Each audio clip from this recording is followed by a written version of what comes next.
चोपड़ा का क्या रहे, एक और गोल्ड मेडल जीत लिया। आप सबको बहुत बहुत मुबारक हो, because Neeraj Chopra has one another gold. And ये कुर्ताने गेम्स में जो है इन्होंने गोल्ड मेडल जीता है, सो कांग्रेचुलेशंस। और जुबैर साहब, इवन ये जो भारत में जो अब ये लोग मेडल्स जीत रहे हैं, वहां की खवातीन और वहां के ये नौजवान, अनुष्का का जो खामद है, क्या नाम है उसका, विराट विराट विराट जैसे बाल कटवाते हो हैं, नाई को जाके बोलते विराट कोहली वाला कट देना। कभी बनना, कभी गजनी है, कभी बनना विराट कोहली है, और मुझे पे पता उन्होंने का सर्टिफिकेट हम लोगों से छीनना है। जो ये शूज पहनता है वो क्या हमने पाकिस्तान में बनाए हैं? जो बेस्ट शूज जो भी वर्ल्ड के, जो भी उससे नीरज चोपड़ा से आप पूछ लें कि उसने कहां से लिए हैं, और इसको पूछ लें इसके कहां से आए हैं। इसलिए भारत से कंपैरिजन करती हूँ, और बहुत सारी चीजों में भारत से कंपैरिजन करते हैं जी। तो खेलों में क्यों नहीं कर सकते जिस तरह वो उसमें अपने आप को इन्वेस्ट कर रहे हैं? 10 अकेडमीज है एथलेटिक्स की सिर्फ इंडिया में। आप जरा अंदाजा करें कि इंफ्रास्ट्रक्चर क्या है। वो नीरज तकरीबन 6 करोड़ रुपए साल के कमाते हैं, 6 करोड़ रुपए साल के। इंडियन 50 लाख रुपए, 1 करोड़ रुपए पाकिस्तानी हो जाता है। बजट डेफिनेटली हम कंपेयर नहीं कर सकते हैं किसी भी दूसरी कंट्री के साथ, स्पेशली इंडिया ने जितना बजट रखा और जितना वो खर्च करे। हरमनप्रीत कौर ये वो, मतलब इतने ज्यादा मंदाना, मतलब अच्छी खासी खुश शक्ल, वहां क्यों इस तरह की बात नहीं है? नमस्कार दोस्तों, स्वागत है आप लोग का INL न्यूज के एक और नए वीडियो में। दोस्तों, एक भारत के लिए बहुत बड़ी और अच्छी खुशखबरी है कि भारत के जो नीरज चोपड़ा है, उन्होंने कल एक बार फिर से टोक्यो ओलंपिक के बाद फर्स्ट जो उनका ये मैच हुआ है उसमें उन्होंने फिर से गोल्ड मेडल जीत लिया है। दोस्तों, इस न्यूज के आते ही पूरी इंडिया में बहुत ज़्यादा ही खुशी मनाएगी, लेकिन वही हमारा पड़ोसी देश पाकिस्तान, जिसका एक प्लेयर नदीम जो था, जो कि जो नीरज चोपड़ा है उनके साथ पिछले कुछ दिन में जो मैच हुए थे उसमें वो compete कर रहा था, उसको अभी पता ही नहीं चल रहा कि वो कहाँ गया। और इसीलिए पाकिस्तानी मीडिया बहुत ज़्यादा दुखी है, क्योंकि दोस्तों कहीं ना कहीं पाकिस्तान में अभी तक कोई भी ऐसी न्यूज़ नहीं आती जो कि उनको कुछ खुशी दे। और वही तरफ इंडिया में देखा जाए तो रोज़ कोई ना कोई इंडिया के लिए खुशखबरी, कोई ना कोई इंडिया की रिस्पेक्ट बढ़ाने वाली न्यूज जरूर आती रहती है, जिससे कि पाकिस्तानी जो है वो बौखलाए रहते हैं। और दोस्तों, ऐसा ही कुछ जो है वो एक बार फिर से हुआ, क्योंकि पाकिस्तानी मीडिया तो ये बात जान चुकी है कि स्पोर्ट्स में जो क्रिकेट है उसके बाद भी और जो खेल है उसमें भारत जो है वो बहुत ज़्यादा पैसा निवेश कर रहा है, वो अपने खिलाड़ियों को बना रहा है। और इसी वजह से जो गोल्ड मेडल, ब्रॉन्ज मेडल, जो कुछ भी अभी इंडिया में आ रहे हैं वो इन सब चीज़ों का ही कारण है।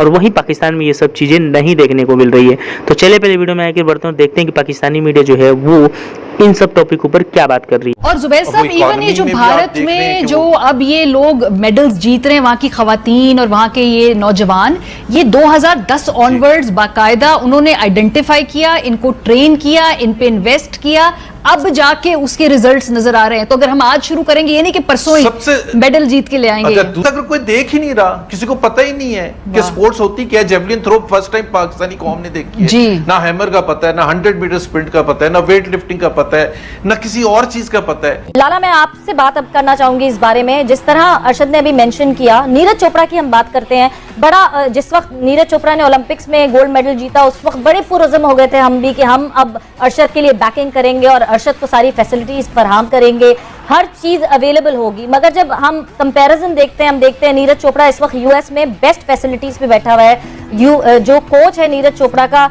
He is not just a coach, biomechanic expert है, he is one of the best coaches javelin throw के हवाले से। और डॉक्टर क्लॉस की अगर मैं बात करूं तो बहुत सारी फतवात उनके पास भी हैं। जब मैं ये बात करती हूँ फैसिलिटीज की, आउटस्टैंडिंग फैसिलिटीज जो कि यूएस में इस वक्त नीरज चोपड़ा जो सारी फैसिलिटीज मिल रही हैं उनको, साथ ही साथ एक जबरदस्त कोच, तो फिर हम क्यों एक्सपेक्ट करते हैं कि नहीं जी अरशद नदीम भी उसी तरह की परफॉर्मेंस करें, जब ये सारी चीजें हैं ही नहीं यहाँ पे। सवेरा अरशद की बात को मैं सुन नहीं पाया था, आवाज आ नहीं रही थी, काश मैं प्रॉपर उसकी बात सुनता, इसलिए कि एज अ प्लेयर मैं समझता हूँ कि प्लेयर की फीलिंग को जानता है, पहचानता है। बाकी जनरल साहब की बात मुझे जरा क्लियर समझ नहीं आई कि वो क्या कहना चाह रहे हैं कि यहाँ पे सारी फैसिलिटीज है होने के बावजूद फिर क्या प्रॉब्लम है। आई मीन के क्या हमने सिर्फ 1-2 बच्चे ही तैयार करने, अगर खुद से करना है। अकरम साई साहब, कि हमारे पास वो फैसिलिटीज उस तरह की नहीं है जिस तरह हम वर्ल्ड फैसिलिटीज की बात करते हैं। हमारे पास जो जेवलिन थ्रोज हैं, क्या हमारे पास वो कार्बन के जेवलिन थ्रोज यहाँ पे मौजूद हैं? हमारे पास ट्रैक जरूर है, बट ट्रैक के अलावा क्या सारी फैसिलिटीज वैसी हैं? मैंने जैसे कहा कि चूंकि सब लोगों को पता नहीं है कि जेवलिन के लिए वर्ल्ड क्लास फैसिलिटीज क्या होनी चाहिए। जो ये शूज पहनता है वो क्या हमने पाकिस्तान में बनाए हैं? जो बेस्ट शूज जो भी वर्ल्ड के जो भी उससे नीरज चोपड़ा से आप पूछ लें कि उसने कहां से लिए हैं और इसको पूछ लें इसके कहां से आए हैं, एक ही जगह से आए होंगे। तो ये इसकी जेवलिन जी आपने बात की, वो कार्बन वाला जेवलिन जो बेस्ट इसको चाहिए है, जो उसके पास है वही इसके पास है। अब दूसरी बात ये है, सेकंड ये बात आ रही थी कि अच्छा जी तो बाहर से कोच क्यों नहीं यहाँ पे आ सकता, ये क्यों, इसको भिजवाना क्यों जरूरी है? तो नीरज चोपड़ा की आप मिसाल दे रहे हैं, उसका कोच क्यों नहीं आ गया इंडिया में? वो क्यों अमेरिका बैठा हुआ है? उसको क्यों पहले जर्मनी या फिनलैंड भिजवाया गया? ये देखिए, ये हमारी गेम है, हमें ये पता है बाहर से कोच वो आएगा जिसको पाकिस्तान गवर्नमेंट अफोर्ड नहीं कर सकती। ये इतनी मट्टी जरखेज है कि बगैर किसी सरपरस्ती के, बगैर किसी कोचिंग के वो तमाम लोग इतना करीब पहुंच गए। लेकिन अगर जिस तरीके से इंडिया में नीरज को मिली थी सपोर्ट, या और दुनिया के अंदर होता है, जर्मनी ने जितने पैसे खर्च किए हैं हम सोच भी नहीं सकते। तो वो पता नहीं, हमारे एथलीट शायद 3-4 गोल्ड मेडल ले आते, उनकी तैयारियां होती। ये नहीं है कि पैसा, हमारे पास सिस्टम नहीं है। देखें, अगर हम पैसा भी लगाते हैं, किसी जगह पे जमा करते हैं, मैं इन 4-5 लोगों से कहता हूं कि जाइए जरा जमा करते हैं, हम पैसा जाके सड़कों पे भी जमा कर लेंगे, ये नहीं पता कि वो पैसा जाएगा कहां पे, वो यूटिलाइज होगा या नहीं होगा। ये इतने बड़े सवालात जुड़े हुए दिखाई दे रहे हैं। इंफ्रास्ट्रक्चर, कल आपने सुना होगा, हमारे एक दोस्त हैं उड़ीसा भारत से शो का हिस्सा थे, और उन्होंने ये बात कही कि 10 अकेडमीज हैं, 10 अकेडमीज हैं एथलेटिक्स की सिर्फ इंडिया में। आप जरा अंदाजा करें कि इंफ्रास्ट्रक्चर क्या है।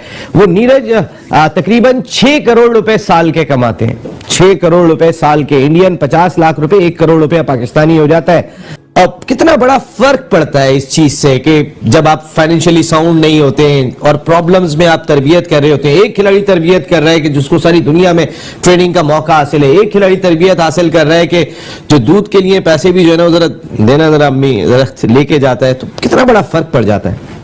शुक्रिया नसीम भाई। देखिए हमने अभी करना क्या है, अब ये चीजें करना क्या है ये तो आगे करते हैं। हाँ, लेकिन ऐसे कैसे तैयारी कर सकता है? मैं एक एथलीट के दिल से पूछ रहा हूं, इन हालात में कैसे करेगा? नीरज चोपड़ा भारत के वो एथलीट हैं, सिर्फ भारत में, सिर्फ इंडिया ने नीरज चोपड़ा के ऊपर लगभग पाकिस्तानी 4 करोड़ रुपए खर्च किए उनकी ट्रेनिंग के ऊपर। उनके लिए गैर मुल्की कोच की खिदमत हासिल की, उनको इंजरी से निजात दिलाने के लिए बड़ी बड़ी सहूलतें उनको दी, उनको यूरोप भेजा गया ट्रेनिंग के लिए। हरियाणा से इनके ताल्लुक है नीरज चोपड़ा का, पानीपत में रहते थे ये हरियाणा के, वहीं से इनका ताल्लुक है। बजट डेफिनेटली हम कंपेयर नहीं कर सकते हैं किसी भी दूसरी कंट्री के साथ, स्पेशली इंडिया ने जितना बजट रखा और जितना वो खर्च करे। हम अपनी जो भी लिमिटेड बजट या अपने लिमिटेड सोर्सेज के अंदर हमारे पास पाकिस्तान में खर्च किया जाता है। रोमा सॉरी मैं आपकी बात काट रहा हूँ, कौन कसूरवार है फिर? क्या Pakistan sport board, athletic federation? Pakistan sport board ने अभी करोड़ों रुपए वापस किए हैं। देखिए, हम किसी को भी ब्लेम यहाँ पे नहीं कर सकते हैं, क्योंकि मसला ये है कि हम किसी एक को कहते हैं तो दूसरा कहते हैं कि जी वो है कसूरवार। जो भी एसोसिएशन, फेडरेशन या गवर्नमेंट लेवल पे जो भी लोग हैं, हम किसी को भी ब्लेम नहीं कर सकते, क्योंकि अपनी अपनी कैपेसिटी में वो क्या कर रहे हैं आज तक की पिक्चर ही क्लियर नहीं हो पाई है। एक दूसरे को क्रेडिट लेने के लिए तो हम सब आगे आ जाते हैं। एक चीज मुझे तंग किए जा रही है, मुझे समझ में नहीं आ रहा कि मैं क्या करूं।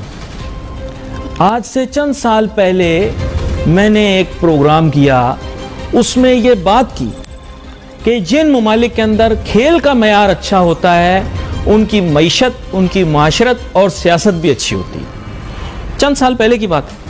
लोगों ने मजाक उड़ाया कि यार ये कैसी बात कर रहा है। दोस्तों, जैसे कि आपने वीडियो में देखा कि पाकिस्तानी मीडिया तो पूरी तरीके से बौखलाई हुई है, क्योंकि आपको पता होगा कि जो जेवलिन थ्रोअर है उसमें जो उनका एक प्लेयर था नदीम करके, उसका भी अता पता नहीं है। क्योंकि उस समय भी जब नीरज चोपड़ा ने गोल्ड मेडल जीता था टोक्यो ओलंपिक में, तब वो उनके साथ compete कर रहा था और माना जाए तो कहीं ना कहीं उसने अच्छा भी खेला था।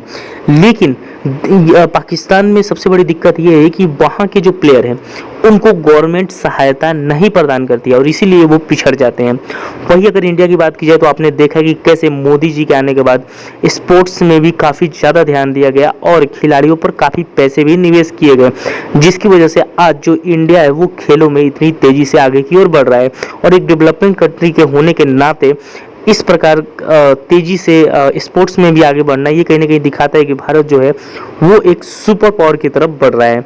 दोस्तों, पाकिस्तानियों को ये मलाल रह जाता है कि आखिरकार उनके जो प्लेयर हैं वो ऐसा कोई कारनामा नहीं करते जिससे कि उनके देश में खुशी मनाई जाए। वो सिर्फ और सिर्फ अपने पड़ोसी देश यानी भारत की खुशियों पर रिएक्ट करते हैं, न कि अपनी खुशियों पे करते हैं।